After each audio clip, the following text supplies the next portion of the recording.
1, 2, Standing go. by.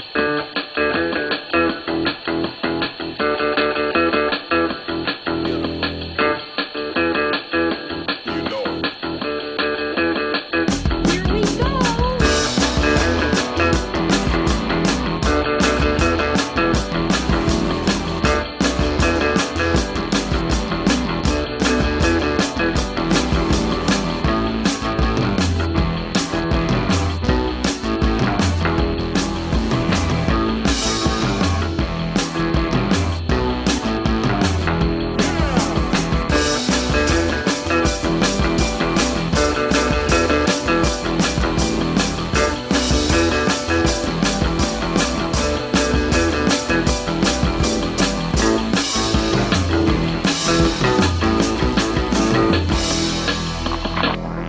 Hello, and welcome to the Comic Book Bears Podcast Star Wars Special 5. You'll notice that our fearless leader seems to be missing for the moment, and that is due to a technical issue, but I'll try to keep it going for the intro. So welcome, everybody, to our fifth. This is our fifth Star Wars special, and the fourth one with these two gentlemen to my side and right down there.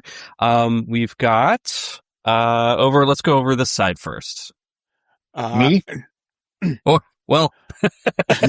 When you pointed at me and we both went Oh, bad. did it? Oh, okay. Well, it's all over. It's a mess on my production screen. So, hey, Craig, why don't you go first?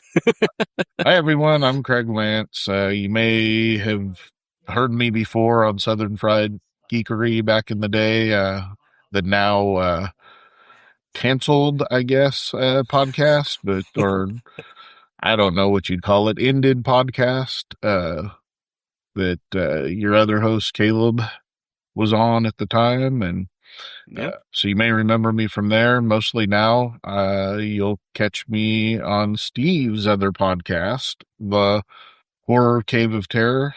Is that what it is? Bear Cave of Terror. What is it? The Bear Cave of Terror. Bear Cave of Terror. There we go. I knew that. But yeah, that's where you'll find me. Awesome. And Mike. Hello all. Yeah, Mike Lovins here. Real Gay Movie Show is my home, but when I'm not there, I'm moonlighting as well as a bear cave inhabitor. From time to time. I keep you guys busy, I guess. Yeah. Yeah, we're just one big happy family here. But Absolutely. it's a fantastic, fun show to be on. So it gives me an excuse to watch some horror movies and share my opinions about There them. you go. Absolutely. And, normally you would see, for the regular Comic Book Bears, bi-weekly podcast, you'd see, myself, you'd see Bill Zanowitz, and you'd see Caleb Alexander McKenzie. Right now it's just me. Bill will be joining us very shortly. Yeah, thankful that, you have tuned in for tonight or are watching this on the repeat broadcast or are listening when this has been released. So, what are we doing?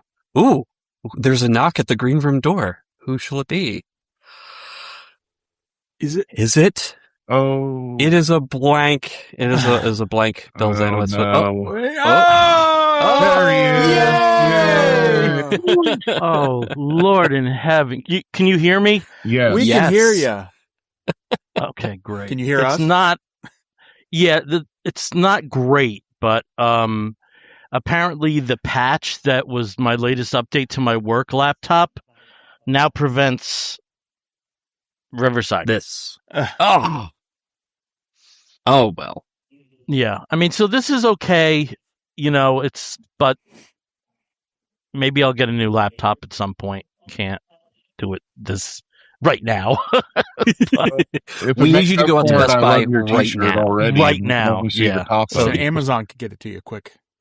Yeah. Yeah, so sorry about that. As long as you guys can hear me and I'm coming through fine. Yeah. Yeah. I'm getting like a little static from your sound, but as long as Steve's recording it fine. It's probably the return air in my office Okay. that you're hearing. And unfortunately, there's nothing I can do about it. So, Okay. It just is. I mean, being there in the depth of space, Yeah. on that ship that you're currently located. that's what you're hearing is the sound of space whizzing by the windows there. Yes. No one can hear you scream, but they can hear your return then. Yes. That's exactly right. Well, Bill, we were just introducing everybody and just waiting for you to arrive. So now that you're here, Okay. Hey, everybody. Well, Steve probably already told you that you're listening or watching an episode of the Comic Book Bears podcast, and I am the de facto boss of the Comic Book Bears podcast, Bill Zanowitz. So, hi, guys. Hi, Craig. Hello. Hi, Mike. Hi, Steve. Hello. So sorry I'm late. I didn't know we were already in motion, so... yeah.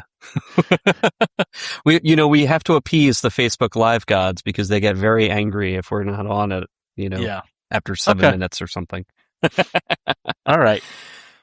But yeah, so we were going to get started, and of course this is it's our Star Wars special. So what do we have to talk about but the latest Star Wars movie?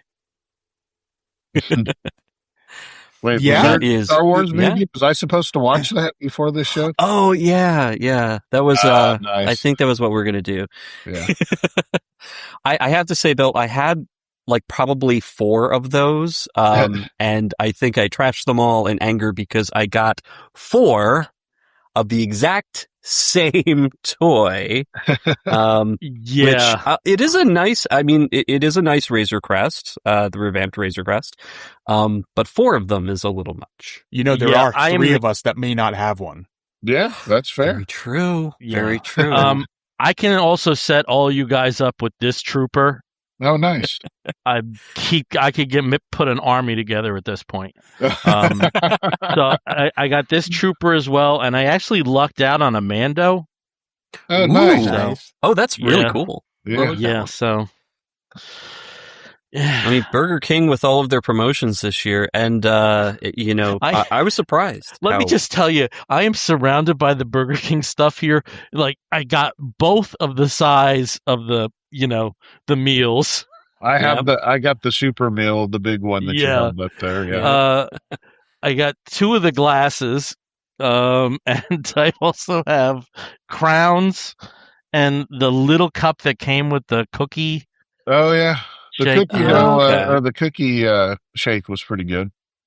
Yeah, I gave that to my other half, and he said it was weird, but after he finished it, he was like, "Yeah, I think I could have another one." Exactly. Yeah. Yeah. Did anybody That's the pick crack up they put in it. Anybody get one of the popcorn buckets? I No. almost did, but I backed out at the last minute. AMC's helmet was $52. Yeah. $52 for that, and I think the same price for the Grogu in the floater thing. Yeah. My AMC did have the AT-AT, 100 and I think it was $115. Nope. Wow. Yeah, that's a little much, but hey, that's probably the equivalent of the play set when everybody was a kid. But yeah. My screening was at the a smaller chain called Picture Show. It was Cinemark. Okay. It's now Picture Show, and apparently they did have one dedicated bucket of some type, and they sold out of it by I think Saturday morning. Wow. So no surprise. some smaller chains, they do have their own promotions with that, but apparently they were just swamped. And again, I chalk a lot of that up to the lousy weather that parts of the nation had this past weekend, which I think it did aid their box office. Yeah, my first screening was 2:00 on the- Thursday. There were plenty. Yeah. Yeah, Cinemark had the Grogu one. It was nice, but it was like you said, it was like $50, and I was then I got to find a place for it back at the house. Right. Yeah. I mean, I already struggle to find places for all the little, McDonald's toys and Right. Wendy's toys and whatever that Bill and I are constantly trying to pick up every time they have promotions. And Steve and I, being comic book guys, we're in for it with the Supergirl promotion for. Oh my gosh! Right now we got to have at least KFC. at least it's a break. It's KFC. Yeah, it's not burgers, but still. But it's like, oh god, I'm never gonna lose weight. I'm never ever gonna lose weight. Gotta quit this fast. I wish they'd just let you buy the dang toys, right? Yeah, Sometimes. I think the only one that does is McDonald's. Do they? Yeah. Yeah, McDonald's allows you to buy just the toys. But you can't buy them on the app. You have to ask for it when you're there. Gotcha. Okay. So, but yeah. So, let's see. So, Mike, you saw it on Thursday. I saw it on Friday. Craig, when did you go see? I saw it on Friday. On Friday as well, Mandalorian and Grogu. And Bill, when did you? I saw it on Sunday morning. Sunday morning, bright and early. It was my church. Any multi-timers? Not yet. I think just you, Mike. Yeah. So far, not so yet. I've seen it 3 times. Oh wow! Congrats on that. Yeah, definitely. Yeah. With I'm definitely certain I'll targeted. see it at least one more time. I will too. Yeah. So far there's only been one Star Wars movie that I only watched once in the theater, and it wasn't because I didn't want to go back. I just didn't get back before it was out, and that was Solo. Okay. So you I saw think- it a solo time. I did. I soloed Solo.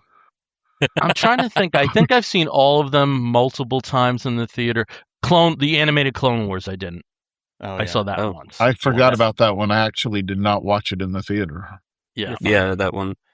Although That one bypassed me. I think it was release. Fathom Events. And that was actually shown. that was also like in and out. Yeah, I don't yeah. remember that being around very long. I did make Pete watch it before we went to see this on Saturday because I wanted him to understand who Stinky was. Rada, Yeah. that was cute. That was really cute. It's like this is the picture we have of him. So yeah, I'll probably see this one another time in the theater, and then of course I'll see it when at home later on. But it's still the only one that I've seen. I think the one that I've seen the most number of times in the theater was Rogue One. That one I couldn't get enough of. I think I saw it twice the first weekend that it came out, and then I saw it like 2 or 3 more times until it was out. So I think for me it was Star Wars. For me, it was definitely Empire. I saw it 19 times as a kid. But this was also like there was a lot of rain that summer, and me and my friends Stu Scheinman and Tommy Hernopoulos, we would go to the theater.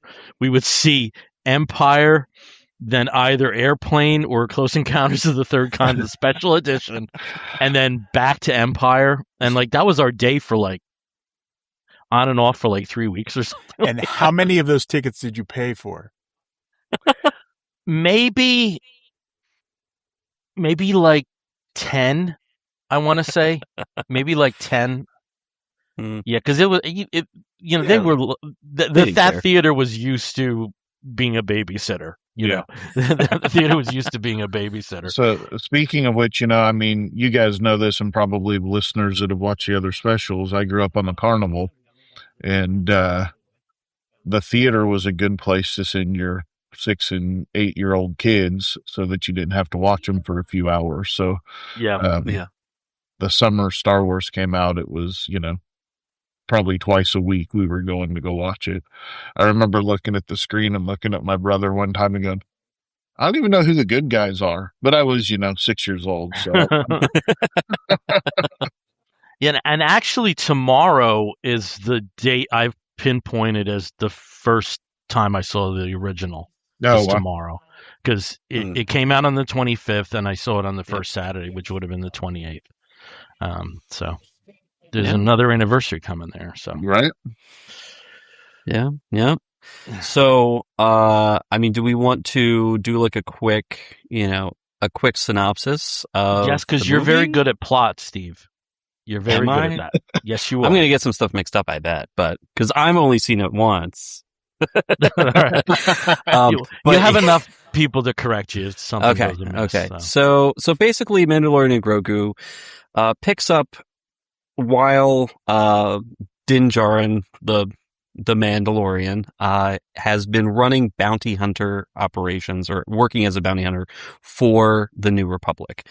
So it opens with him, taking down an Imperial, at this point, warlord, gangster, etc., and then heading back to go and talk to his New Republic handler, played by none other than Sigourney Weaver. Love her. And she informs him that there is a really high profile target that they really need to be brought in. He's a big name in the Empire, potentially will lead them to a lot of other targets. But there's a problem, and really they don't know where he is or even technically what he looks like. They just know his name. But the new leaders of the Hutt crime syndicate, the twins, Jabba the Hutt's, I believe, his niece and nephew, who are now running the show on Nal Hutta, they've agreed to give information on this if the New Republic can rescue their, Jabba the Hutt's son, Rada the Hutt, from his imprisonment. And so the Mandalorian and his adopted son Grogu are like, okay, well, we'll go ahead and we'll do this. We don't like working for gangsters. I'm technically not a New Republic person, but I'm a good guy. I know this needs to get done, so I'm going to go ahead and do it. So he goes and visits the twins on Nal Hutta, then heads out to another planet to rescue Rada the Hutt. But while there, he finds out that maybe Rada isn't so much a captive, or at least he doesn't believe he's much of a captive. He's become a big-time gladiator, really popular with the audiences there, and has one more match in order to get his freedom. Obviously, shenanigans ensue. Things don't go as planned. But somehow Din and Rada and Grogu make it off the planet, and things look pretty good. So about the halfway point, everybody seems to be pretty happy. Obviously, it doesn't last, and unfortunately, Din is kidnapped himself because it appears that he crossed the Hutts, and they don't like it. So they send another bounty hunter, I believe is Enbo, who may be recognized from other Star Wars shows. Like, was he in the Clone Wars? I know for a fact he was definitely in Rebels, but so he of course takes Din to Nal Hutta, and Grogu has to go and rescue his dad from the big evil slug creatures. And lots of action. It's pretty exciting. It's a lot of fun. And I think that with these two halves of the movie, the first half sort of getting Rada the Hutt and rescuing him, and then the second half rescuing Din Djarin, I think we're just a lot of fun. There's plenty of mini climaxes before you get to the final, the big final battle, and I think they keep it moving so that there's a lot to enjoy, a lot to see, tons of Easter eggs, tons of references, tons of obscure creatures and characters that get featured front and center. So yeah, how's that? That's a good synopsis. That's good. There you go. Try to keep it less than 20 minutes. So Right, yeah, and of course, we're assuming that people that are watching this are okay being spoiled, right? Yeah, I did put the there will be spoilers notice on. Okay. But we'll see if anybody remembers. Yeah. There'll always be that one person that'll yell at you, right? How dare you? I didn't realize that you would spoil this movie. Right. Well, I didn't say exactly how it ended. Yeah, we're talking about exactly. We're just going to talk around it. We're not even going to identify the characters. We're just going to say like there was a thing, there was a movie, there was space, There's planets. a dude that looks like Boba Fett. Yep. Yeah. There were no lightsabers. Yeah. There were no lightsabers. The first movie, Spoilers. first Star Wars movie without a lightsaber. Also, the first movie did not start with a long time ago in a galaxy far, far away. True. Did Solo have a lightsaber? Yeah. Solo did at the end of it. That's right. Yeah. Yeah. And with Chirrut, you had one with Rogue One. Yep. Yeah. Well, yeah. And Vader. Oh, you had Anakin. And Vader. Yeah. And, yeah. This one also didn't really have a Sith battle. I mean, there was nothing Sith related. This is very clearly, the bounty hunters, the New Republic, and and the crime syndicates. Which is pretty much more what you see a lot in the Mandalorian and Grogu and Boba Fett series, featuring more along sort of the dirty underbelly of the galaxy. Right. That it's just as exciting as Jedi versus Sith. And so while we're talking about things it didn't have that every other Star Wars movie has had, did you guys notice the thing that it had that no other Star Wars movie has ever had? And it kind of irked me. Credits at the beginning of the movie. Oh, yeah. Star Wars does not do that. It had credits at the beginning. So okay. I say Star Wars doesn't do that. It apparently does now. And I'm okay with it, but it did at the moment. I was like, this is weird.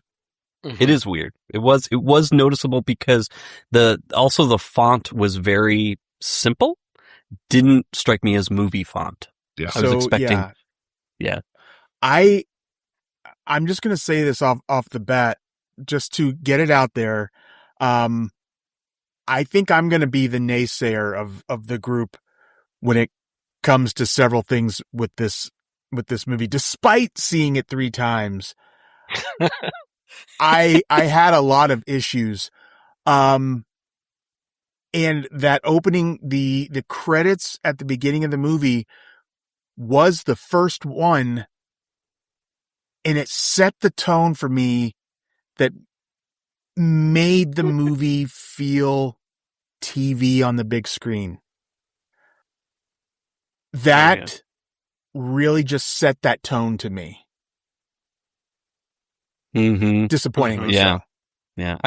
I mean, that's the biggest criticism, I think, that the biggest valid criticism. I mean, there's some really jerky, I don't like that criticism, but that one I think is probably the most valid that I've heard from critics as well as audience, fellow audience members alike. So, but I also see that as a positive in some way.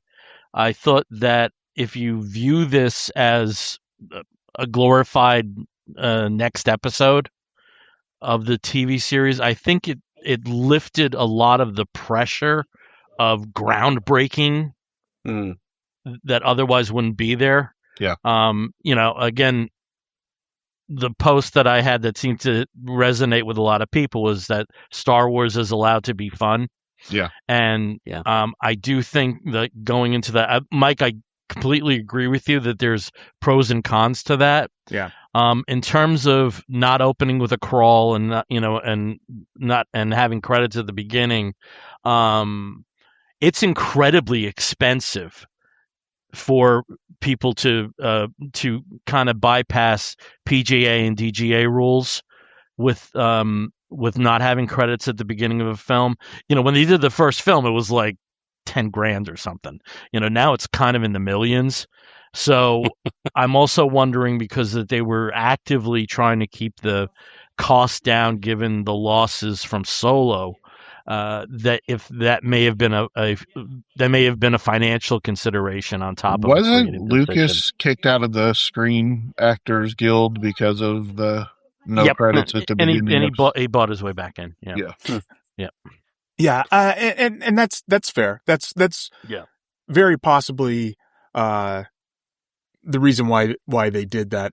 I just kind of feel like Bill, I 100% agree with you. Star Wars is allowed to be fun, and I did have fun with this movie.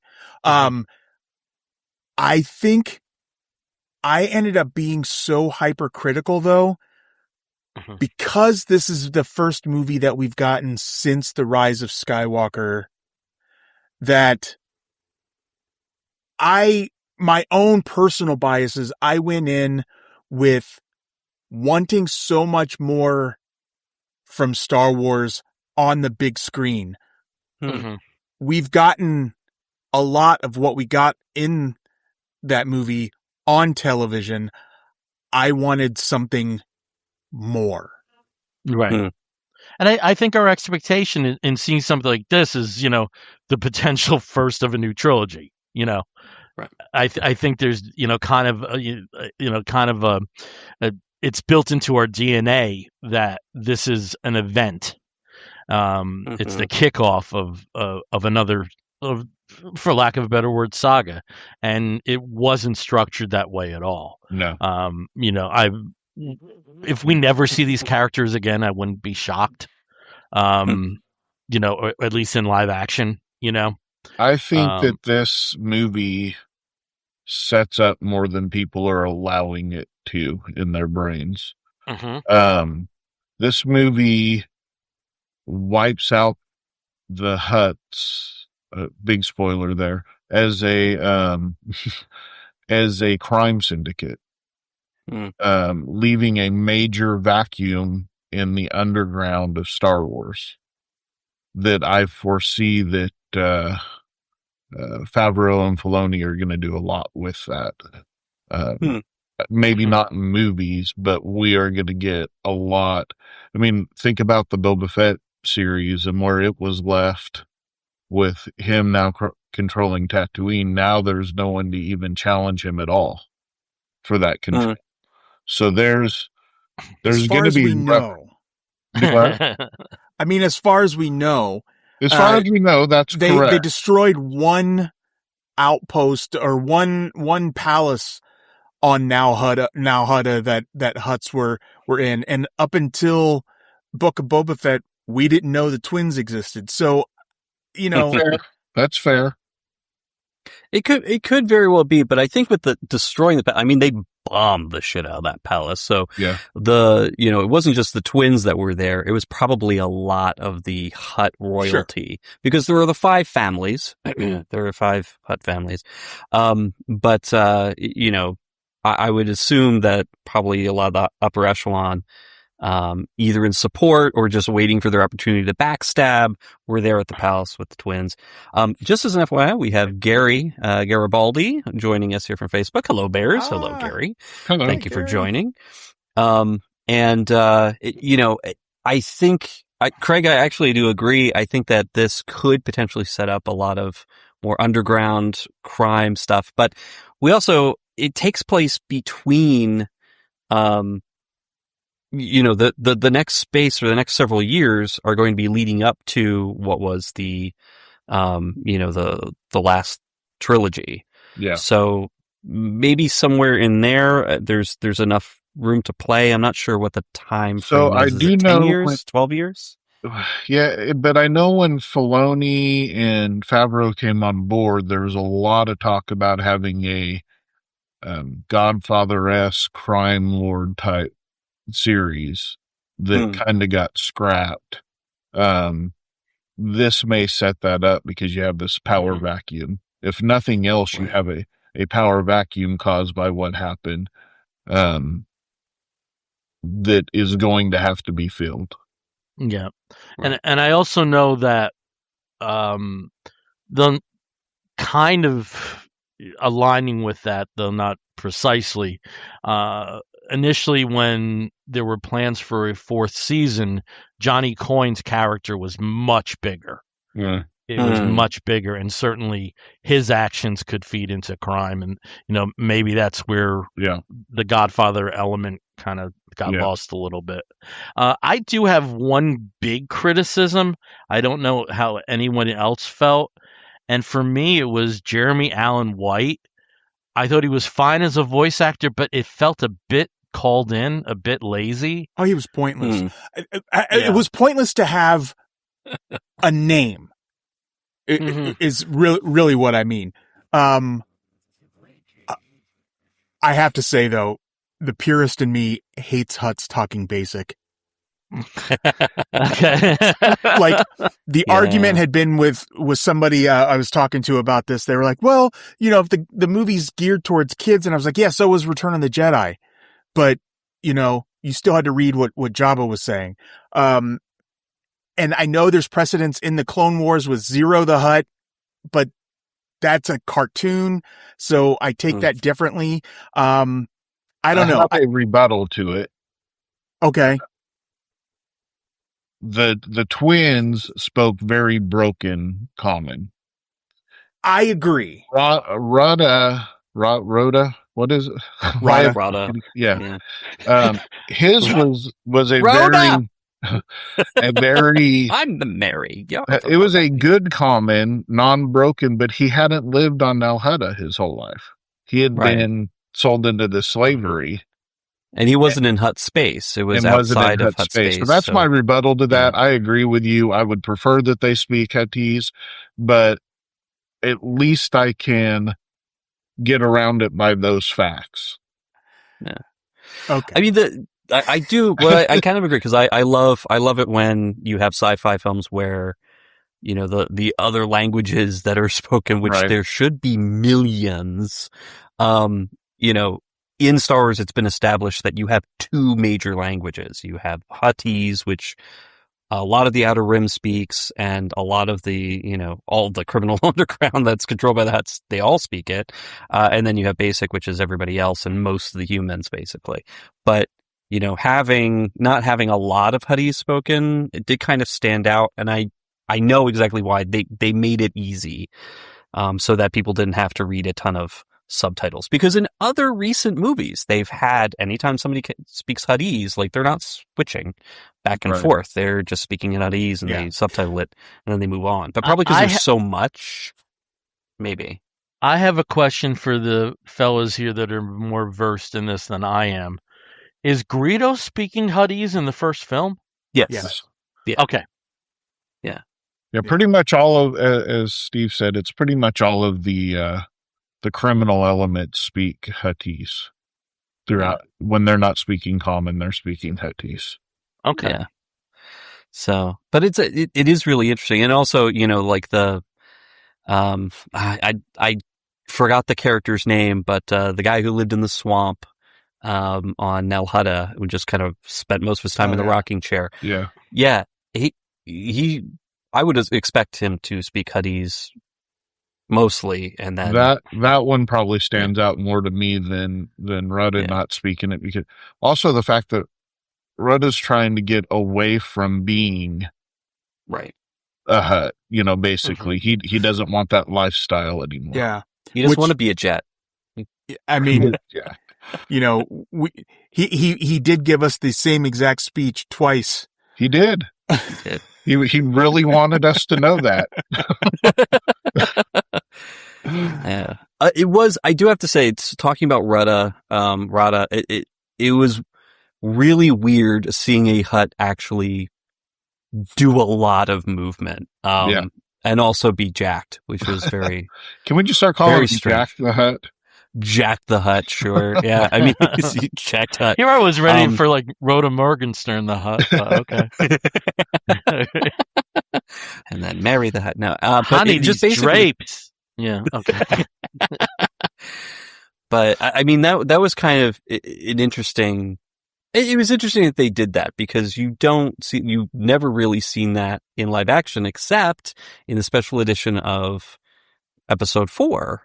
Where you have Jabba the Hutt kind of like out and about, hanging out by the Mos Eisley spaceport, and that generally you don't see that except in cartoons. In the animated series, where the Hutts actually do more than just kind of like sit around and smoke on their hookahs and eat small creatures. Well, even in Boba Fett, they were just on the platform, kind of hovering around the twins when they showed up. Well, the twins are lazy. They are. Yeah, they're a lot like Jabba, I think. Just yeah. Living off their laurels and who they are.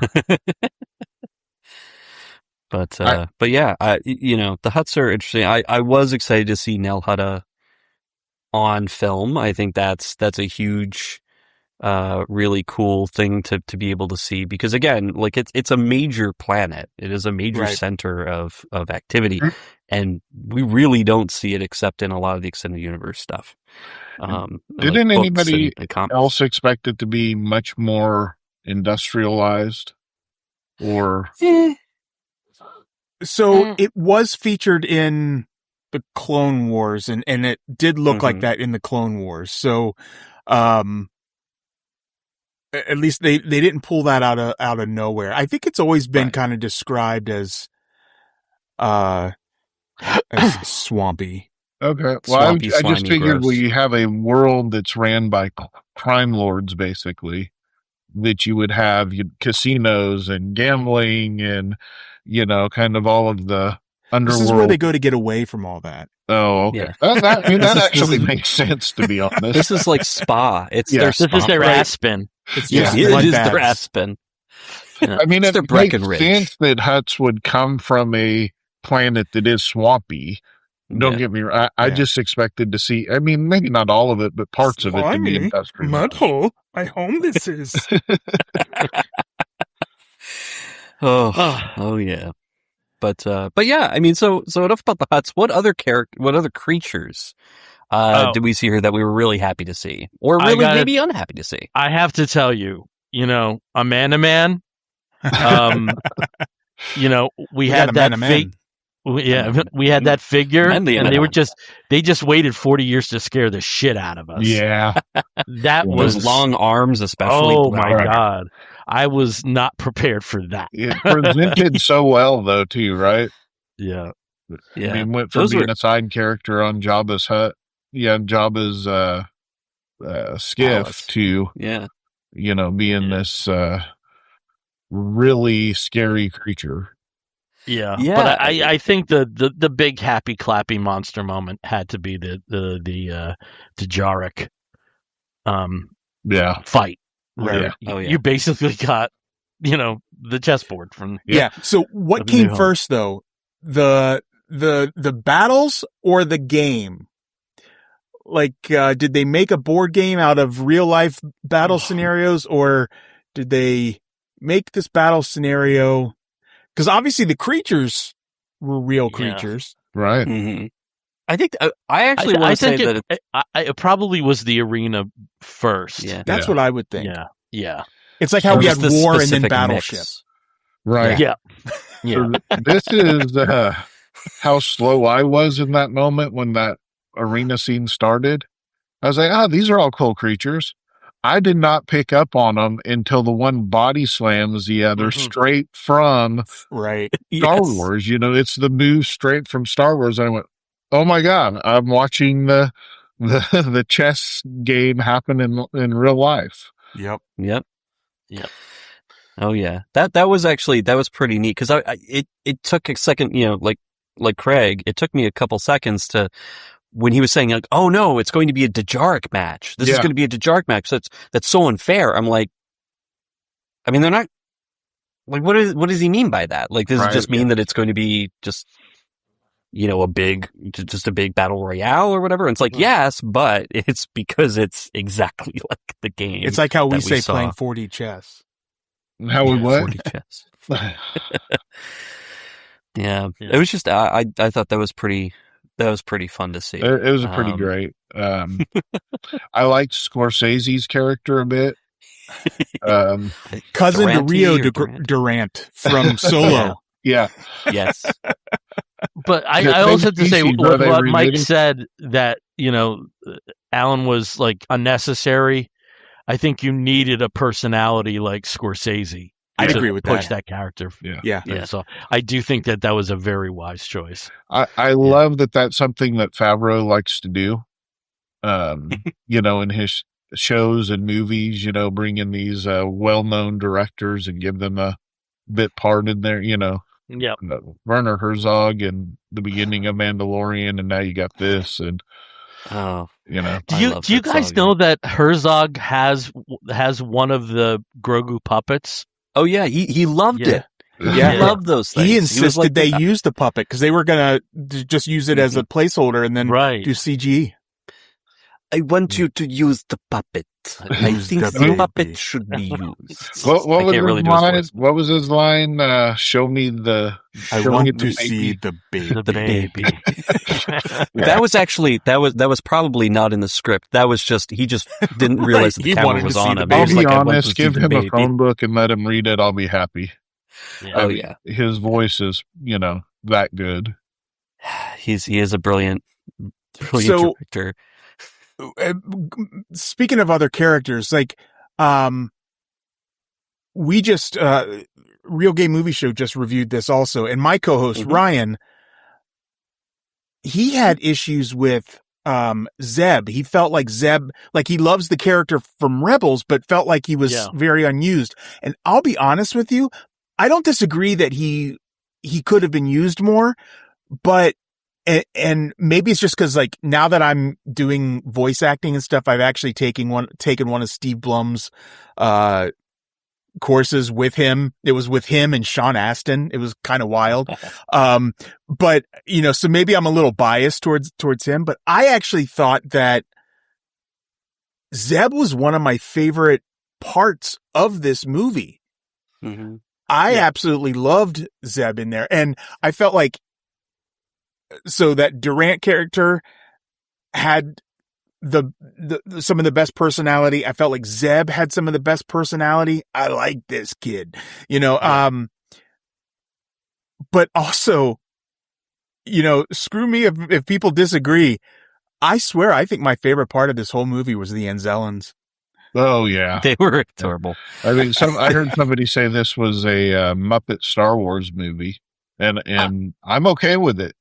I'm totally okay with it. I loved Babu Frick from Rise of Star Wars, Rise of Skywalker. Like I love Babu Frick, and getting to see 4 of them, and also just the gags that were related to them being these tiny little creatures.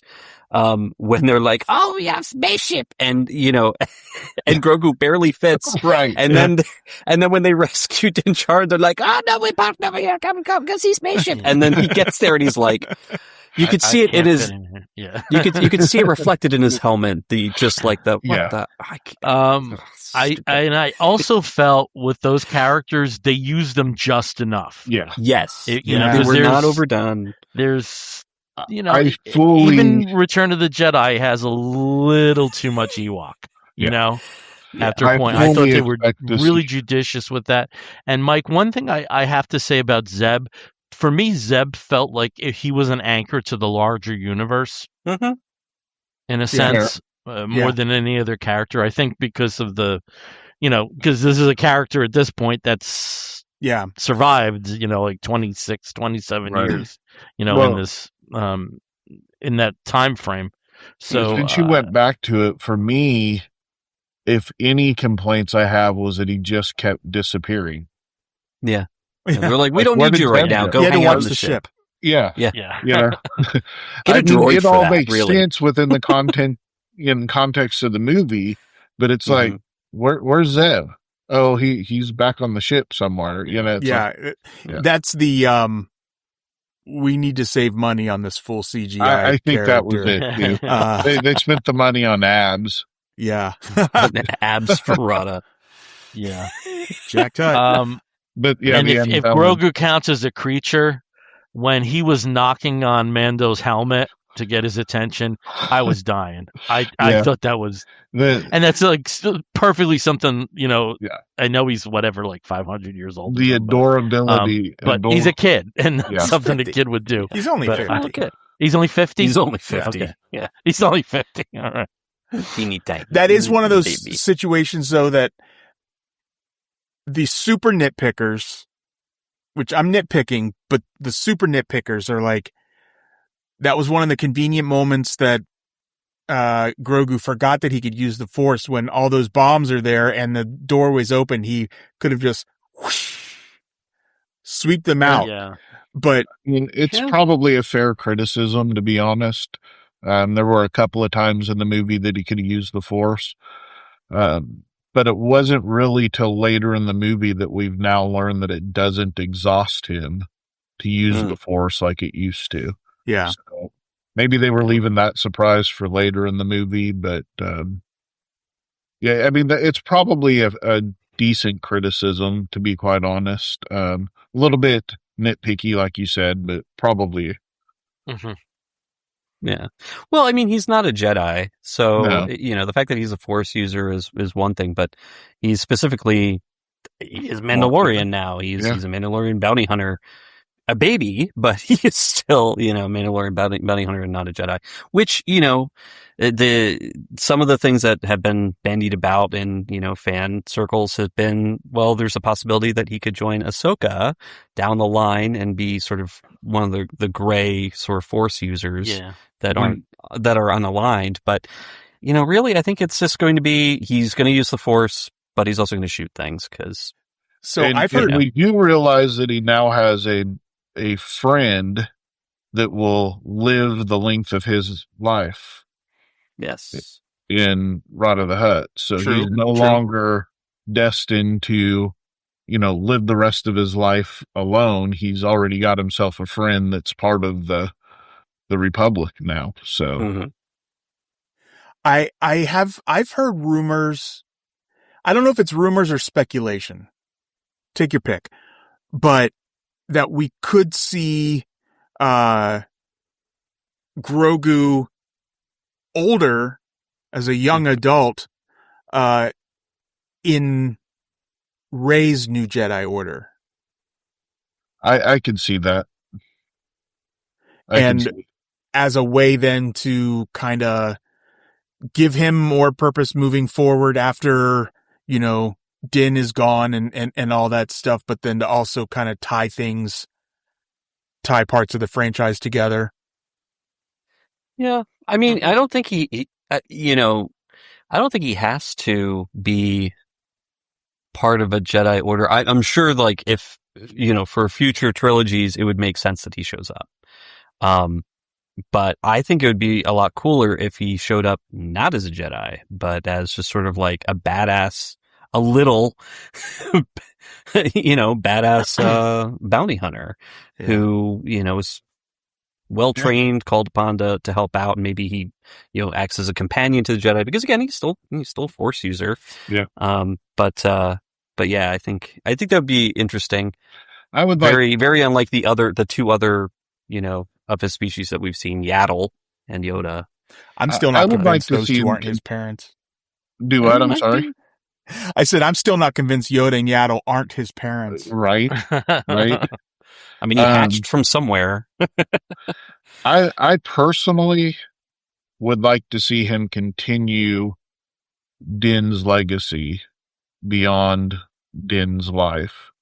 That he was raised as a Mandalorian and he becomes the world's littlest Mandalorian for the rest of his life, and I want to see him in the full armor with his ears sticking out the helmet and, being as cute as he can be for, hunting down. Mandalorian. You've seen my ears. I have to kill you. He just has to kill everybody because those ears cannot hide. I'll be honest. Whatever they do with them, I'm going to watch it. So, it's, and I trust Filoni and Favreau to make good stories regarding him for sure. Just like I trust them to do with Ahsoka. Absolutely.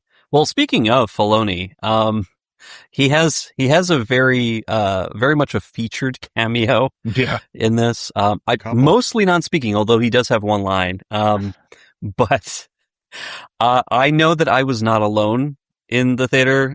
I think about half of the people knew who he was on site.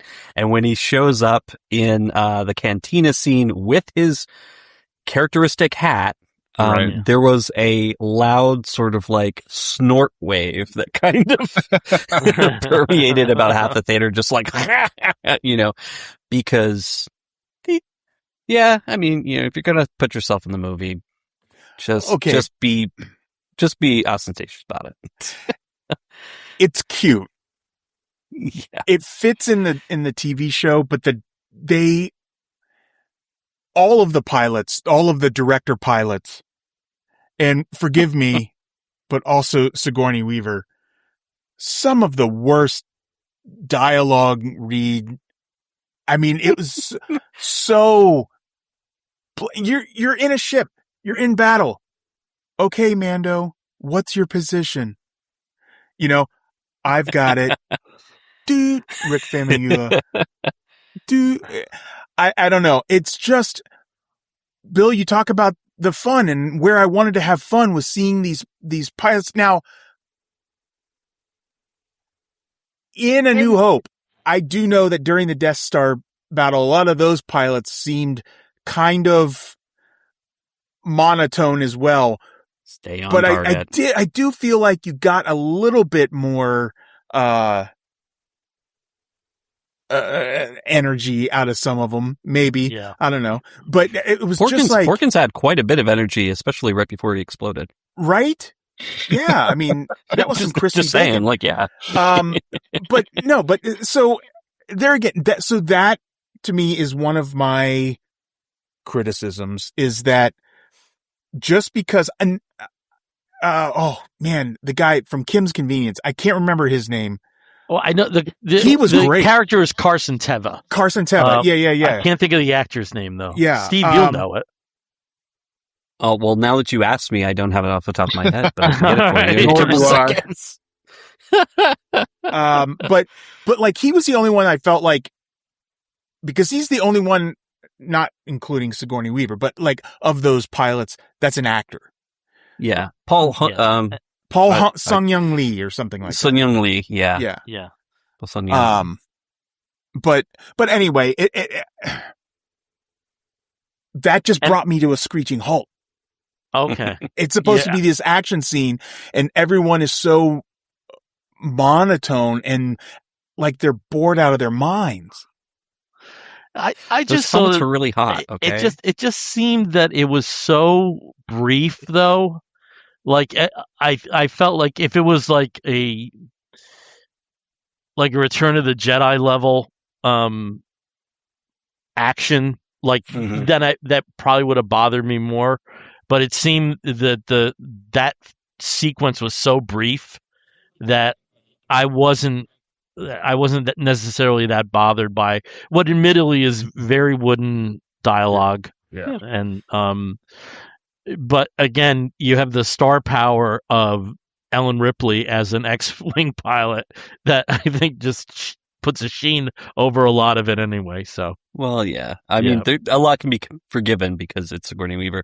I I do want to say that probably that part of the movie, the reason why it feels like kind of phoned in to me was that this is one of those few Star Wars films where there's not a lot of action in space. There's not a lot of, fighter, like use for fighters. So like they just kind of like this part was just a means to, to give a time frame, like a deadline, for them to get out of the palace.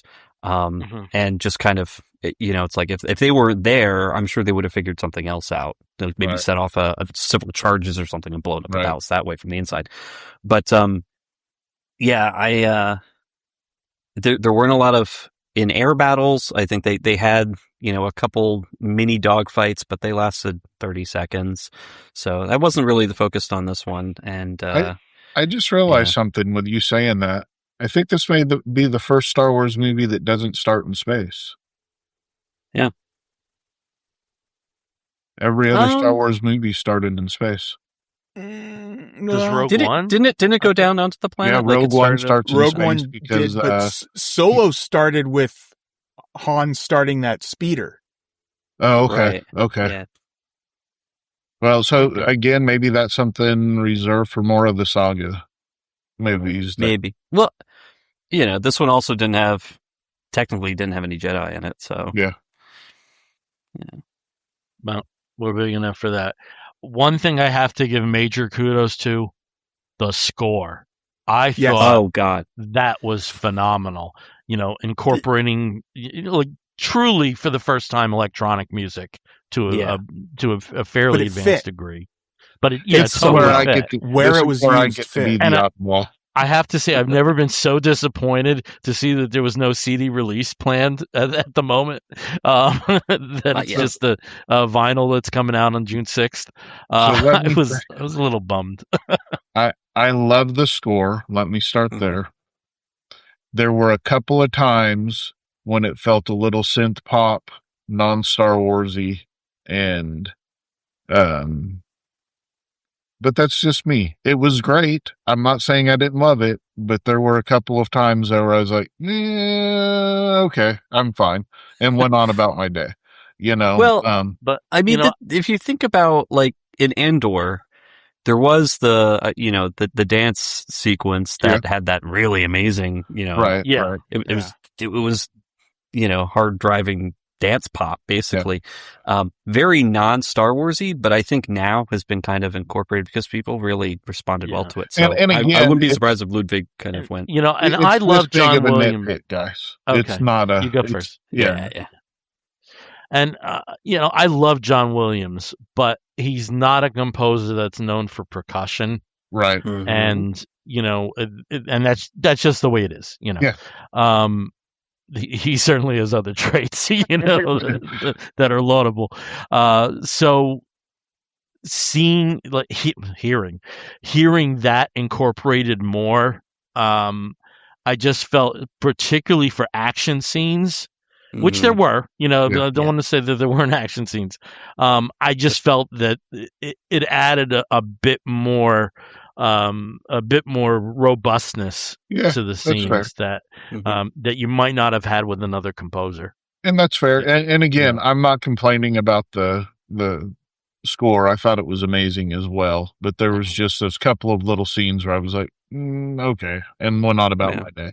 And we're getting new John Williams in a month or so, whenever Disclosure Day comes out. Oh, right. Well, a week? 2 weeks? 2 weeks? Yeah, 2 weeks. 2 weeks, yeah. When we're June 12th. Charlotte. Yeah. Jeez. Are we that far along in the year already? My Yes. word. Hey, He-Man comes out next week. Oh, God. It's like January felt like it was 4 years, and then since then it's It's just full on. shot.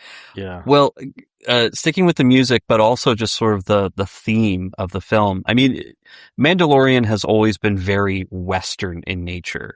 And this movie, I think even with sort of the updated remixes of Gernson's score, it felt even more like a Western. And there were moments, and I have to say, it almost, to me, there was a point where I was waiting for Grogu to have his Shane, come back, Shane, turn around, Shane moment, and almost happened. It really did almost happen. I was like, wow, like they're really, really leaning into the Western theme. Yeah. For this, I felt which that is great. particularly when Enbo went to the homestead. Yeah. Oh yeah. That really Yeah. felt like Yeah. a Western. Yep, the and attack in the everything. homestead, Yeah. having everybody go under the grate, like, Yeah. get out of here, go out through the pipes. And, that What was do you guys like, think of Embo? I think Imbo may be my new favorite non-big role bounty hunter out there.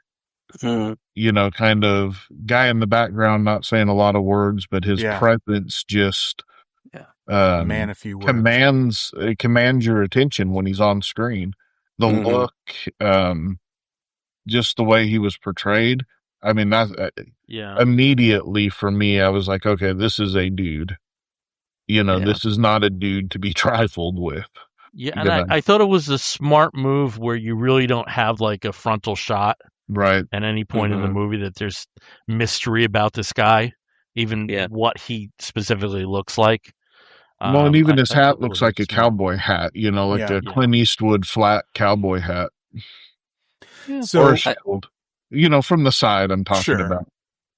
I think it looks a little more Japanese to me than Yeah, for cowboy sure. hat, but he's like a Ronin kind of character. yeah. Yeah. There was part of me that thought, I wondered if it would have worked more, because in Book of Boba Fett, they kind of hinted that Cad Bane hadn't actually died. If they had brought him into this as another recognizable character, but then I thought, he's a talker. Yeah. So I'm not sure that would have worked for Same what they with were trying to Hondo, do right? here. And then trying to, wouldn't necessarily have to explain how he survived or whatever, because people who didn't watch the Book of Boba Fett wouldn't know who he was, and people who maybe or the people who just knew him from the Clone Wars would be, oh, that's cool. But, I think they did the right thing there. There was just that part of the back of my mind that was like, that could have been a cool way to bring Cad Bane back in and give us another recognizable character. Well, and I love Cad Bane. I can't stand Cad Bane. You can't. I love Cad Bane, and Hondo would have been the other one you could have brought in. Probably. I don't know that Hondo would have worked for that role. That's what I'm saying. Yeah. I don't know that he would have been. I think it'd be too funny and trying to be too funny. And but I think you hit on it, Mike. That you can't have a chatterbug. Yeah. No. In that. Yeah, he needed. And Embo and Din Djarin kind of story, they do play well off each other because they're both men of few words, Right? And but they're also.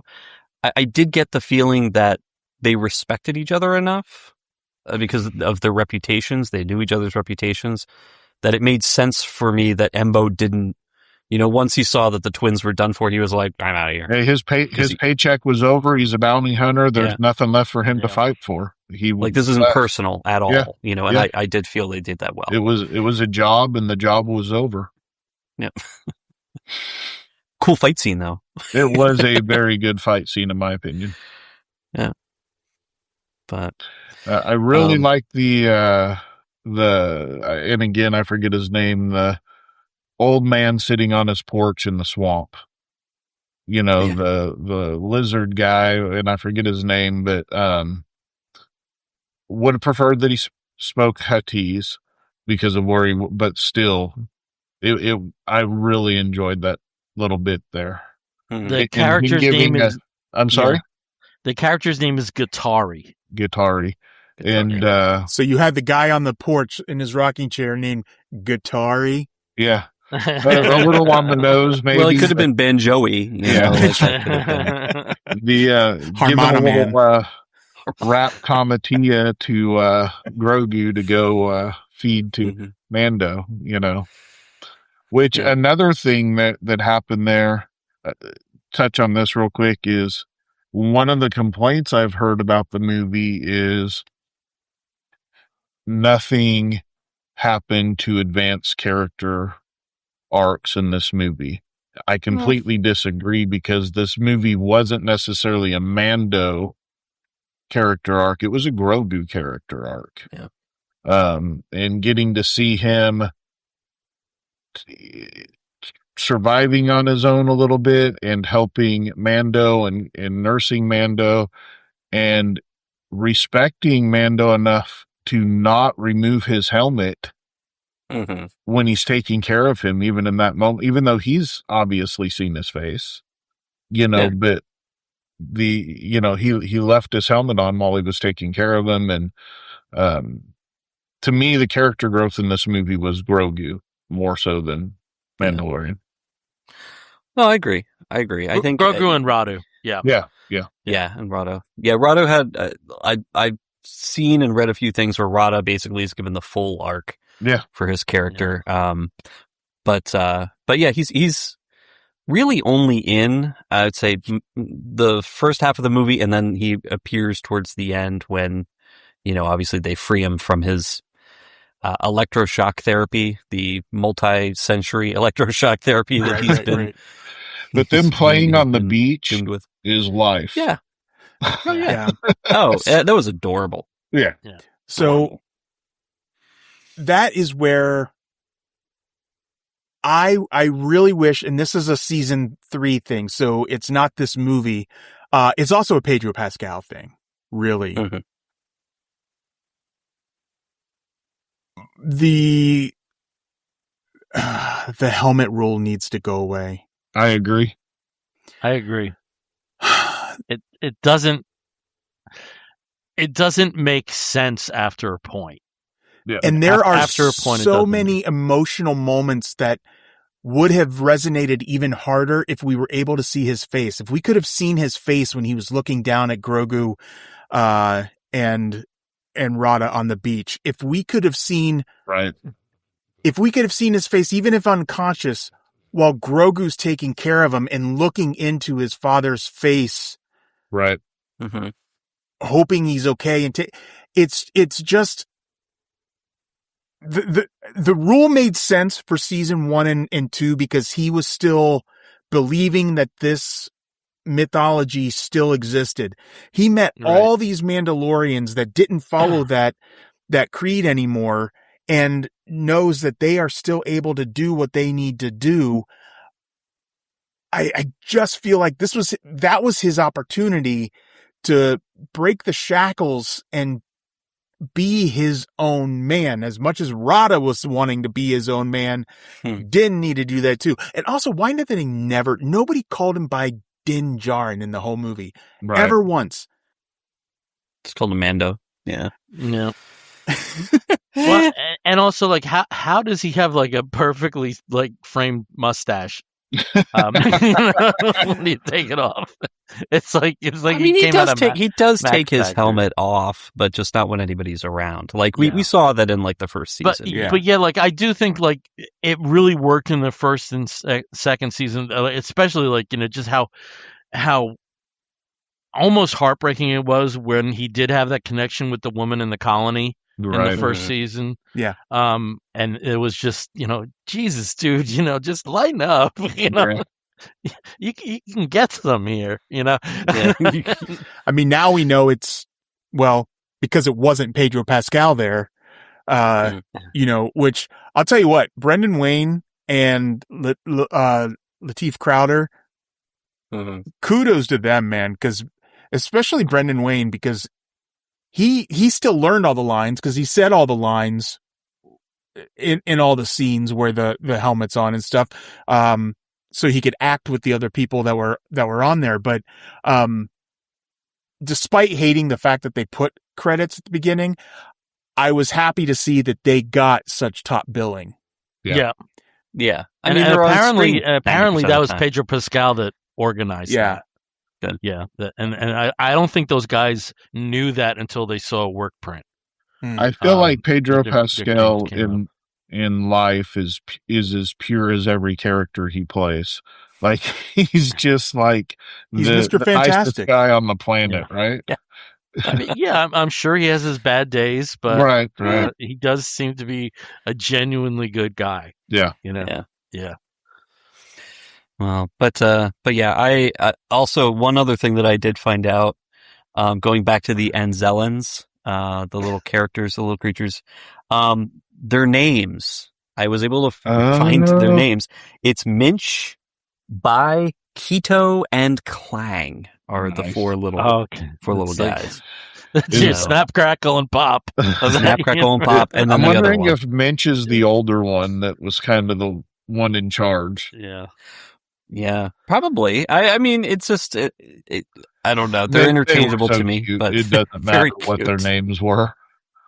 Well, all I know is I'm not going to be able to shake off what my partner Robert called them, which was the Babu Friquettes. Like that's just going to be the name for them. That's hilarious. He's like, they have another name? Like, I mean, they're playing Radio City Music Hall next week, aren't they? I'm fully expecting... You have to squint to see them. I'm fully expecting a series based off of the Anzellans. That was something we were talking about. We're like, if there was a Grogu and Anzellans kind of Pixar-ish type movie or a short or something like that, I would watch the hell out of that. Yeah, I think everybody would. I think it would sell just incredibly. I mean, they could just do it the same way as by the same studio that did Young Jedi Adventures. I mean, it's the same kind of like target audience and style that they could do it in very easily. Hey! So watch Disney Plus for the next couple of years because you're probably going to see it. Right. You know who I'd love to see in that series? Watto. Oh, by this time, he's long dead. Vader killed him. Yeah, it's got to be. That's probably the first thing he did when he got his helmet on. He was like, I'm going to go and murder more people on Tatooine.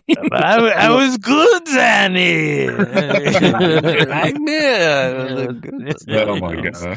But so it'll be like his descendant Blotto, Blotto. You know, you have to believe that if Anakin did go back to Tatooine, he did take out. He had to have blamed Watto for his mom's death, right? Oh yeah, I mean, it was in the comics, wasn't it? Oh, was it? Isn't that where that happened? I mean, I've read. I think so, yeah. Probably. Because there was that whole thing from the Darth Vader comics where he ended up with Sabe, and basically he went on a revenge tour. You know, so that was that's also right? Of all things, that's referenced in one of the Tarkin books. Is it? They have like a reference where Tarkin has to go to Tatooine for something. Yeah. And they actually have a reference to that. I mean, it makes a lot of sense that he did based on who he is and, you know, how he reacted to things. Always in the most healthy way possible. That's how Anakin handled everything. Very emotionally stable. No red flags around him at all. No red flags. No trauma. Trauma reactions. Anything like that. I mean, he only committed 2 genocides that we know of. So, you know, pretty nice. So, did we want to move on to the next Star Wars series that just ended and talk about that? Are we good with Mandalorian and Grogu? Do we? Yeah, I think we've talked about it. I'm just trying to think of any points I wanted to make, and I think we've all we've hit anything I wanted to say. I don't know if you guys have anything else. For the movie, I agree. Last thing I'll say is, I just want to beat this point home is that, I had a lot of criticisms and nitpicks, but at the end of the day, I did have fun. I don't know that I'll make it back to the theater for it, but this is definitely the kind of movie I could see folding laundry and popping on Disney Plus, to just to have this silly little adventure. Well, I'll add something to that. My wife, who I would consider to be a casual Star Wars fan, she watches all of it, but she's a casual fan when it comes to. She absolutely thinks this is the best Star Wars movie she's ever seen, and I think that's who it's geared toward. Is maybe not the dyed in the wool kind of Star Wars fans, but the ones that are marginal or casual fans. Well, because I think it's good because you don't have to know everything that came before from all the other Star Wars. Exactly. There are references to all of it, but that's something I thought they did very well in setting the landscape. There, you didn't need to come in with a crazy amount of previous knowledge. The Easter eggs, it was super for people like us. It was super. And for it wasn't that in your face like it was, let's say, in The Force Awakens. Oh, here's the Jedi training ball. I mean, it wasn't like in your. They were just happening in the background, and you picked it up or you didn't. Yeah. Well, cool. That's all I got. Battle droids. So that was a good way to recycle them. Yeah. Recycle those droids, make them, a mercenary army for hire. Right. But yeah, so, and actually there is some tie-ins here, with the Maul Shadow Lord series that just, premiered and ended on Disney Plus. It's a 10-episode series, all available now, and focuses, of course, on, Maul. No longer Darth Maul, just Maul. I think the only Darth that didn't have to change his name because he was already Maul, and then he got Darth Maul. Now he's back to Maul. Yeah. I mean, his brother's name was Savage or Savage, so Oppress. I mispronounced it the whole time. I kept calling him Savage, and it's like, no, it's Savage. He's French. Those Dathomirians and their evil sounding names. So this movie or this show, I was pleasantly surprised. It was fun. It did have that kind of painterly style, especially in the backgrounds, where a lot of it just looked sort of it looked painted. It looked static. When there was focus off the background, like even if it was characters, like you had foreground characters, background characters, the background characters almost looked like they were, gouached in. Yeah. It was really, really interesting art style. Similar, obviously, to, to Rebels and Clone Wars, the CGI Clone Wars. It has evolved, and it's still kind of has that weird sort of like shading on people's faces, like segmented faces and things. Yeah. Where there's interesting shading, but it's smoother. I love the character designs. Somebody, I remember reading a comment where someone was joking. It's like Star Wars really likes Latin guys in that jacket. That's a comment to the police captain, who's one of the main characters. But I think the design of everything was really cool. I liked Maul's design. I liked that with his robot legs, they were not very reliable. Yeah. And kept causing him issues, not in a funny way at all, but just sort of like oh man, it sucks being cut in half, and finding a way to get around. But I loved all the Easter eggs. I loved all the connectivity, with other series. I did have, at times I had, questions around the timeline for it. Yeah. So there were times where I'm like, well, when did this take? Because he mentions Crimson Dawn, but this is before he took over Crimson Dawn. But then but like there was a couple sort of iffy moments here and there. You can kind of tell too by the stormtrooper design. Those are the early TK troopers, so it's right after they conscripted people instead of having clones. So that's why a lot of people who were saying, "Oh, I wonder if Kira is going to be in this." She's still on Corellia and young at this point. Mm-hmm. And I'm kind of hoping though with season 2 we get a bit of a time jump. Yeah. And I'm curious with it. I like the new characters that they introduced. I did not. No? I did not. No. Really? No. Ooh, okay, let's talk about that. They were then. very underdeveloped. I thought Devin was fairly uninteresting. It was like dull Osaka. I mean, it was dull Osaka. There just wasn't anything. There wasn't any color to her. She was. That's pink. just the paint style. Yeah, and whatever the Haysbird's the Iko Daki, whatever his name was. What was his name? Wasn't that his name? Docky. Yeah, just Docky. Master Okay. Docky. Okay, and then Lawson was the. Lawson was the I captain.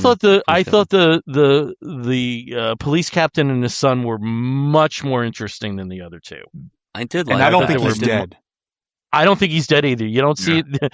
Like if You don't Maul see a teaches body. you anything, you don't see him in the Don't see ground. the body. They ain't dead. Yeah. Except for what was the name of the Mandalorian woman that was with Maul? Yeah, we didn't she's see her definitely body, dead. but we heard what Vader did to her. She gone. Yeah. Oh yeah. And I thought Two Boots was interesting as well. Yeah. Two Boots. But I in terms of the two Jedi Richard characters, I really didn't think there was a lot of. They felt underdeveloped to me. Yeah. They really did. And part of that's probably because ultimately, we know her future, what it's going to be. But, it wasn't their story, I think, so they focused more on Maul. But I agree, a little bit more depth in there. What are they doing here? And, how have they been getting by? It was a little bit more would have went a long way. Yeah, one was destined to die. The other one we'll find out more about next season. Yeah. And at this point, Sam Witwer scares me because he's a very good-looking guy and is capable of doing this dark shit. So, like, if you told me he ended up becoming a serial killer, like, oh yeah. So him, oh yeah. him and Freddie Prinze are so well versed in Star Wars, though. Yeah. Listen to them talk about Star Wars, they love this as much as the fans do. Yeah.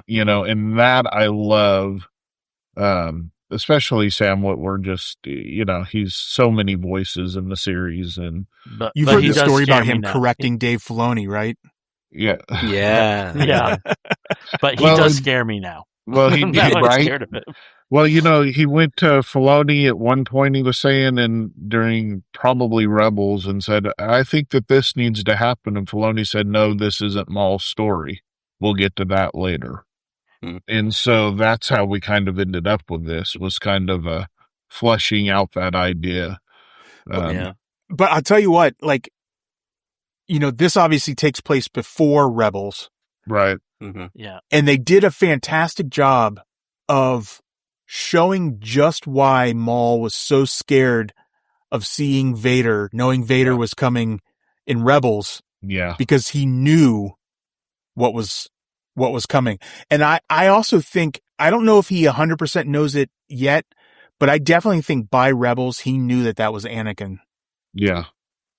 Did he, I'm trying to remember from Phantom Menace, like, if he had directly interacted much with Tried to run him Anakin. over. Yeah, jumped over him. If he had just swerved a little bit more and hit that kid, he would have saved the galaxy a whole lot of trouble. Anakin was told to stay in the cockpit. Right. This gentleman, Peter Lovins, I'm not sure if anyone's familiar with him, but thank you for joining, Peter. Maul was intense, is what he says. Yeah, he does. Oh man, I really loved the last two episodes of Maul. Yeah, the last two. I did think the last two episodes gelled well. One thing I really loved was what we always thought about Maul was he was the premier Sith fighter, right? That's what he was trained to be, a weapon. And he just gets his ass kicked. I mean, he, by the real Sith weapon, So it was interesting to see that. Well, I mean, there's a lot more pathos with his character here. You get to see sort of you've seen enough of the dark side of him, but this is more of the sad side, where he's like, hey, I'm all about revenge right now. I don't really care about the path of the Sith that he was on previously. Well, yeah, he's well beyond being a Sith at this point, but yeah, he just wants revenge, really, but also to survive. I mean, revenge of the non-Sith. Yeah, the revenge of the non-Sith, revenge of the former Sith, former Sith. Yeah. I'll give the series credit too, because they used Vader perfectly. Yeah, they did. They did not overuse him. I even, there were some people that were criticizing that Vader never spoke, and frankly, I think that worked so great. Mm-hmm. Yeah. Mm-hmm. He works so good as just a menace, right? I mean, just the weapon, his presence, and just being a weapon. And when he first shows up, and everybody's like, somebody's coming, something's happening, and then something's really about to happen. Well, I mean, you've got the I think it was first brother and 11th brother. Yeah. The two Inquisitors that appear on this one, and they seem like the big bads for the majority. Once they show up, you figure, okay, well, these are the enemies that they have to escape, because if you've played Jedi Survivor, or if you've seen anything from Rebels, these are the characters that, or Obi-Wan, they're the scary ones. Obviously, the entire time, the scariest one is around, and it was great that they were able to put him in this show and use him sparingly, but very, very well in those final two episodes. I would say his presence in this rivals the end of Rebel season 2. Mm-hmm. When he shows up and I'd agree with that. Battles Ahsoka. The aura that he carries when he shows up, and his presence alone rivals that. Mm-hmm. Although that entrance in Rebels season 2, riding up on the top of the TIE fighter, was pretty epic. Yeah. I wanted to bring up something real quick then about Marok and the Crow, first brother and 11th brother. Ahsoka cuts both of them down in two different series. In Ahsoka, when she kills Mara, he turns into like a green dust. Right. And then in Tales of the Jedi, she kills the crow and he turns into dust too. What? Siri thought I was asking her about Mara. Start giving me some stuff. Tell Siri to mind her business. Right? But that leads me to wonder then, like, I wonder if we'll see, like, in season 2, both of them get, like, actually killed for them to be, like, kind of brought back with Night Sister magic later. Because I think that's where that's I mean, heading. it's very likely. But I don't know. Like, were the Night Sisters even around at that point? Because I know most of them have been killed and purged, so I don't know how many there were around to bring back the Inquisitors. Dooku wiped them out, right? Grievous, Sidious. Well, yeah, I think Dooku was involved. Well, they all kind of had in a that. hand. Yeah, but I think Dooku there to wipe them out. Yeah. So I don't know. They're the only dark side. Some of them survived. It's crazy how much of that stuff happened in comic books, like off screen. Yeah. Well, they kind of show the Night Sisters in one of the Legend of the Sith or Tales of the Sith cartoons. Yeah. But yeah, so this new planet, this is Janix. So this was a planet that we haven't had before. It's brand new. It's mid-rim, and so they hadn't been absorbed, or I mean, I guess the Empire is there, so they are part of the Empire, but they're still sort of given enough independence that they can run their own affairs until, of course, this happens, and then they get locked down, and that's the end of their independence for the time being. What do you think of the fact that the mother of the Lawler, what was the son's name? Lawson. I forget the son's first name. Yeah, Lawson, Junior Lawson. Right. His mother is part of the Empire. Like, she actually works for the Empire. And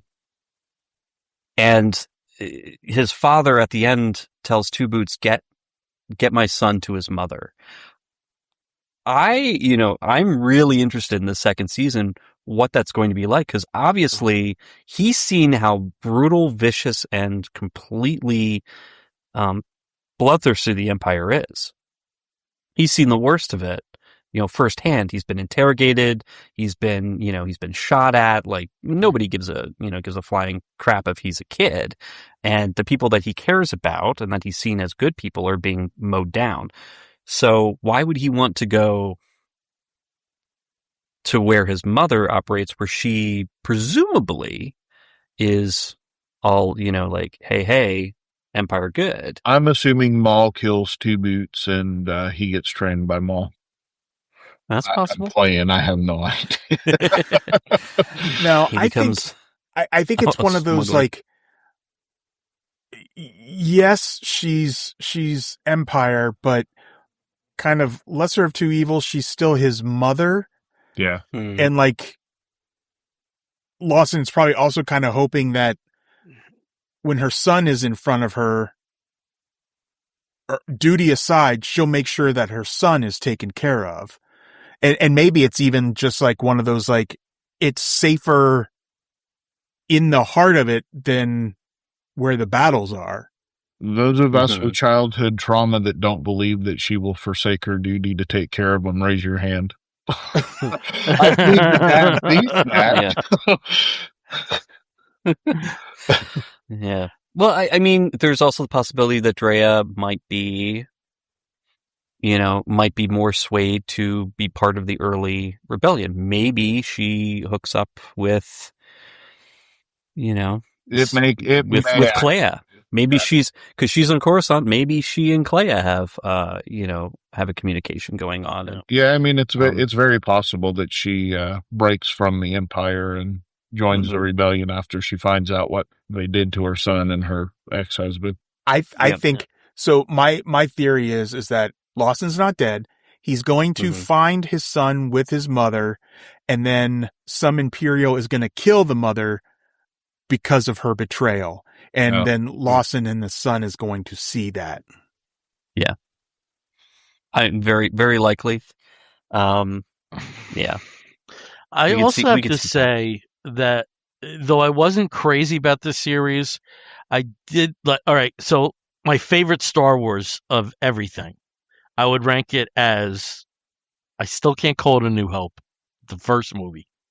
Star Wars, Empire Strikes Back, and then right below those two is the Twin Sons episode of Star Wars Rebels. It's really good. Like that to me, I mean, like, I couldn't believe how much terrain that covered in 22, 23 minutes. And the nobility that Maul expresses in that episode, and just the whole dialogue is about Luke. He's here, that all that stuff. I really felt at the end of this series that this Maul is going to become that Maul. So though, like, I'm expressing things, and there were also like minor things, like it was just visually too dark. There were points on the first two episodes I did not know what was going on, just because of how dark the graphics were. That was something I did appreciate, and I don't know if anybody else felt that as well. Yeah, I feel he's on that trajectory now. Yeah. Well, He's just got to get over. Oh, sorry. Go ahead. Oh no, go on. Yeah. I was just gonna say he's got to get over this need for an apprentice to get to that point. Yeah. That just seems he's still trapped in that mode where it's like, he's got the rule of two in his Sith brain that's sort of like directing his intentions towards Devon. But I'm just really interested to see what happens, how he essentially becomes the head of Crimson Dawn. We know that Voss gets offed in Solo, at the end of Solo, and Kira sort of takes the reins from him. But at that point, Maul's already at the top of the food chain. So we know that the way that this ends now, Voss has made a deal with Maul to off the top of the food chain, but Voss assumes that he's going to be getting that high seat.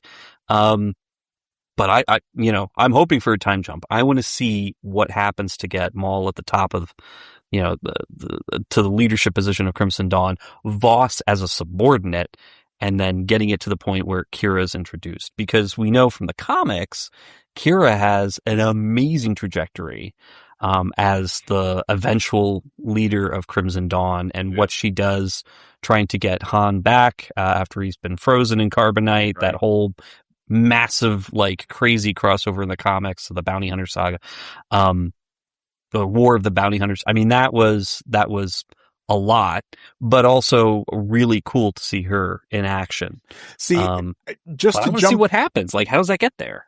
Just to jump back real quick to the Mandalorian and talking about all those huts. We've seen a hut purge before. Vader killed all those huts in the comics, wiped out the Hut Council. So I'm telling you, there are still more huts to come out of the woodwork.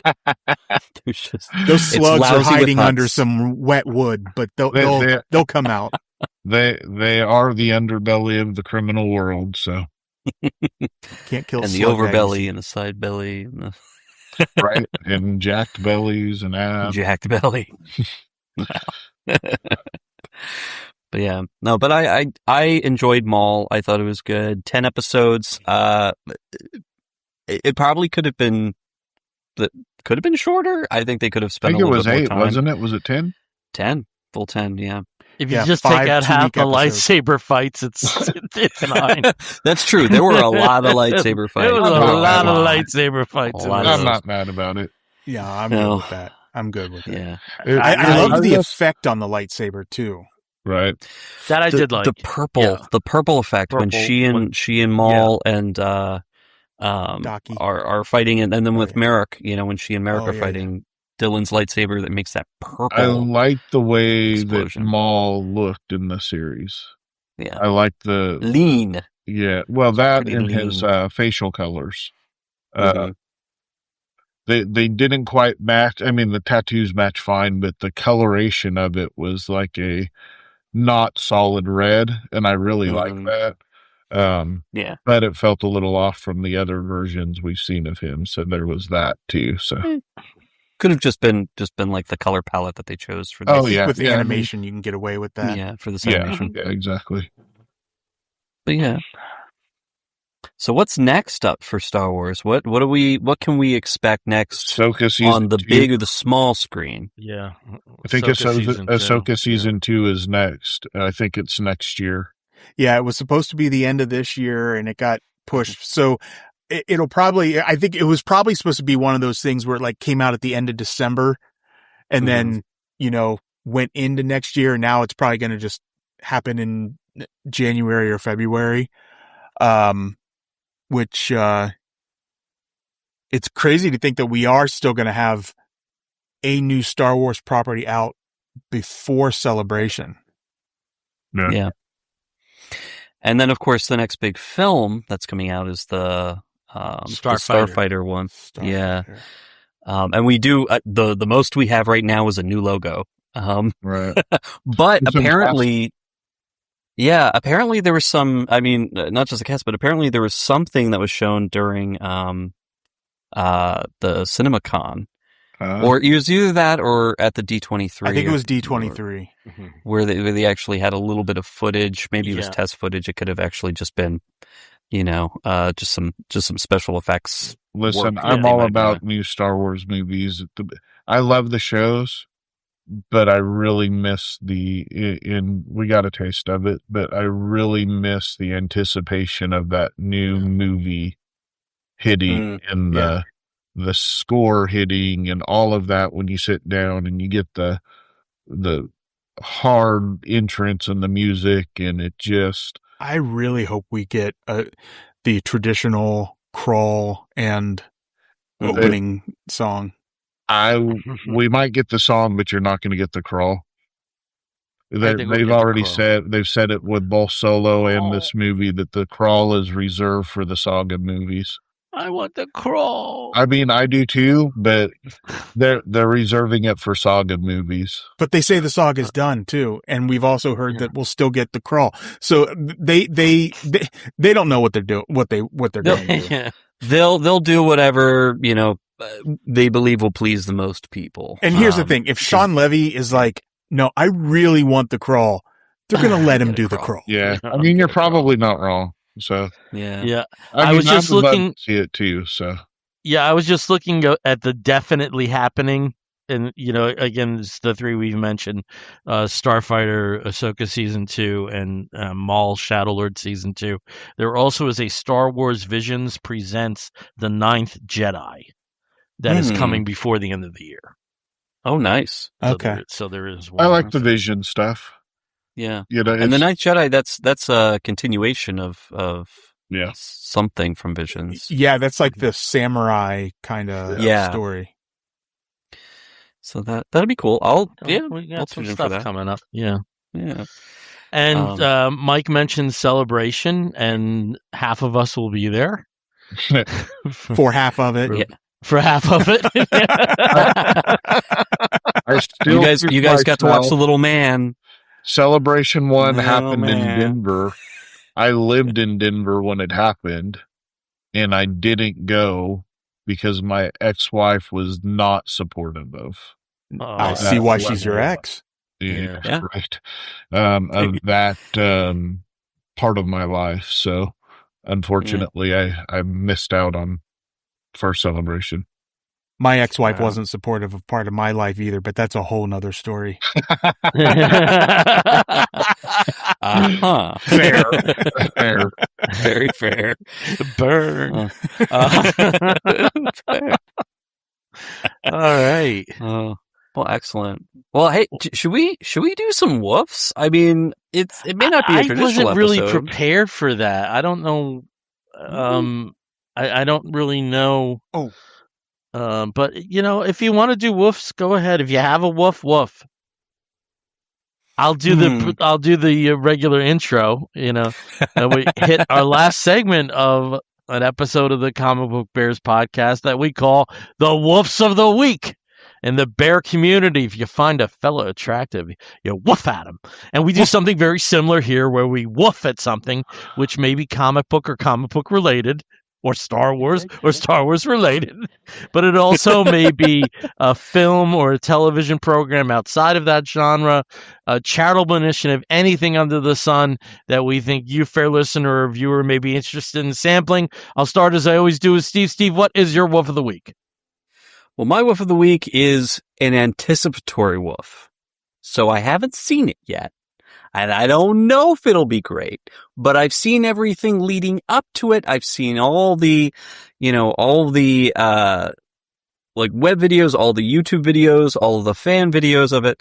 But this weekend, which would be May 29th, the film Backrooms opens up, by Kim Parsons. I am so excited for this because I have been following the Backrooms for several years. I love all the fun videos that people have made, all the lore that has just been kind of like piled up. All the original videos, which were really great, and a lot of the posts about them. But getting to see a 19, now 20-year-old film student, or, self-taught film student, get to see his vision on the big screen, supported by a major studio, is fantastic. And so I'm hoping that it'll be good. I'm hoping it'll be exciting. I'm sure everything we've seen, the aesthetic of it is spot on. But I'll definitely be going to support it this weekend because, one, I love horror movies, and two, just getting something like this is pretty damn cool. And especially this year, we've been getting some great independent or young filmmakers who are getting their visions on screen and have been pretty successful. So hoping that this will be a great one. So again, it's a pre-woof, so take that for what it is. But I already have tickets for Thursday and Friday. Yeah. I'm not that far advanced yet. I need to figure out which day I'm going to be going, but I'll definitely be seeing it this weekend. So that's my woof. Okay. Over to Mike. Mike, do you have anything? Sure. I tell you what, I'll give a woof for, I've only seen the first episode. I know all 8 have dropped, but, Spider Noir. Mm-hmm. I've only watched the first episode. I watched it in black and white. I feel like that's how it's meant to be watched. And to use Bill's words from earlier, it's just fun. Yeah. It's a wild time. Excellent. Cool. Over to Craig. Craig, do you have a woof of the week? I will give, like Steve, an anticipatory one for Supergirl. I'm really expecting this movie to be a lot of fun, regardless of what the interwebs may say. I enjoyed Superman a whole lot, and I'm really looking forward to this movie. Cool. Okay. That makes, I think, 4 of us. Right? Mine is also anticipatory, but there's a legacy behind it. When you think of Canadian rock trio, I think a lot of people immediately go to Rush, but there was another band that fit that description that had a lengthy career. They're on a reunion tour right now.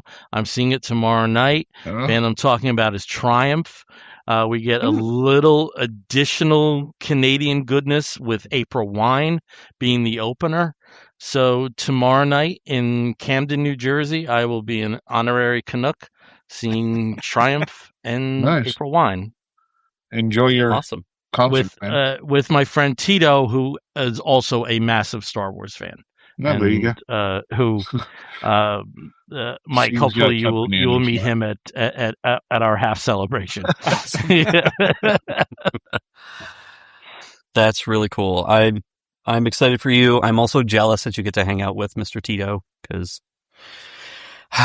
never in the same place when Tito's on the East Coast. The 3 of us have not been in the same place ever. At the Like, same time. You've been with Tito, I've been with Tito, but we haven't had I've the never three been of with us. Tito. Yeah. Hey, my husband's had lunch with Tito and myself at Bob's Big Boy. Mm-hmm. Wait, are there still Bob's Big Boys? There's at least one. Wow. And it's over there. I can't reach it, but Steve did get me a bobblehead from that. Nice. Yeah. Well, listen, guys, with all the Star Wars that's coming out, hopefully we don't take so long in between doing the next time we all get together to talk about Star Wars, because I feel like there's a lot we missed. Yeah. Yeah. I think so too. And, honestly, we could do an episode around something archived. Right. Like for me, I have not watched Ewoks and Droids in ages. So maybe it could be something along those lines, something that we, something obscure that we go after again. The faithful Wookiee. Or some of the great faithful- documentaries like L3 76 or Disturbance in the Force or Yeah. Plastic Galaxy. There's a lot of good Star Wars related documentaries too. So Yeah. True. we can find an excuse. Doesn't have to be brand spanking. I mean, the big four of release. us talk quite a bit, but it's fun to get online and share our thoughts with the rest of the world too. So Yeah. It's too bad there's not like a true Star Wars horror movie, because I think we could have a Bear Cave of Terror Star Wars. I mean, I'll be honest, parts of this last one really had some horror elements in it. I want a man. Yeah. We could do a book review and talk about Death Troopers. That was a scary book. What And there was the certainly one are a where, lot of, even if some of them are all age themed, there's certainly a lot of horror tinged comics. True. and there was Star Wars as well. the one novel where Vader and Palpatine crashed on the planet. Yeah, I mean, that one was a horror novel. Dark Lords, I think it was Yeah. called, or Yeah. something like that. Yeah, that's a great book. Yeah. I'm actually reading right now. I just started reading the Star Wars novelization, because I realized I hadn't read it when I was in middle school. I got the was it middle school? Anyway, it was the novel, the 10 years of Star Wars, and it was all three novelizations of the movies in one like book, and I had that, back then, and I read it then. That's when I saw that Yoda was supposed to be blue. But I'm like, I haven't read it since. No one's done an audiobook. I'm actually thinking about just like doing an audiobook. There is one. I'll send you the link. Really? There is an audiobook for Star Wars for the It's not George just the Lucas dramatization. Force. No, it's an audiobook read. I'll send you a link. Okay, cool. Yep. I personally wore out my copy of Star Wars paperback when I was a kid, and Empire Strikes Back specifically wore that one out. The one that really got battered for me was Splinter of the Mind's Eye. Good one too. That really got battered because that was the one I reread the most, because the others I had the movie. Right. And the Han Solo books were so boring. Right. And I can't say anything about the three Lando Calrissian that came around the time of, I guess, Jedi. Yeah. They probably came out around that time, and then you had a big gap. Yeah. And then we had Zahn.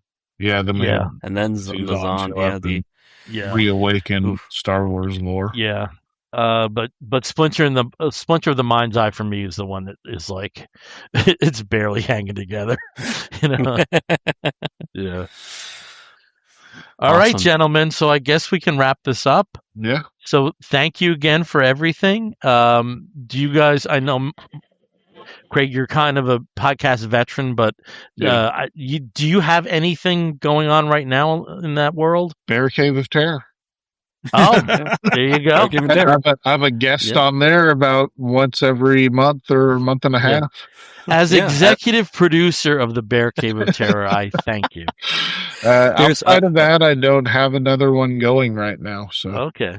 Yeah, and for those episodes, for Craig, I mean, if you like werewolves, we do both An American Werewolf in London and The Howling most recently, and a couple as well as some classic. Are you going to do Wolfen?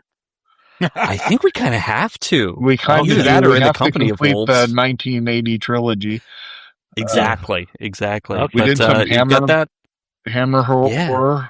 So Oh, that would be great. Like the Hammer, Wolfman, or Yeah. Curse of the Wolfman, I think it was. Yeah. But yeah, we've done a couple of those: Night of the Living Dead, Curse of Frankenstein, Yep. Horror of Dracula. So yeah, Craig's quite a few Craig's done so those far. on- Yeah. Check out those episodes. Okay, and over to Some Mike. of them that I reserved, Bill had already taken them. So Oh, Yeah. Blair Witch? no, Jaws. I think was that you? Yeah. Yeah. First that was the episode. first episode. That was the first episode, and also like we Steve and I are eventually going to do much more Jaws exploitation. Oh yeah. We've only gotten to Jaws 2 and Grizzly, Oh yeah. but Mhm. there are Piranha and all kinds of Chinchorroa, Up yeah. from the depths, Yeah. Orca, Yeah. technically the deep, right. Yeah. killer fish. Right. There's a lot Alligator, of maybe. alligator. Hey, if we did Grizzly, we can do alligator. Yeah. Yeah. You know.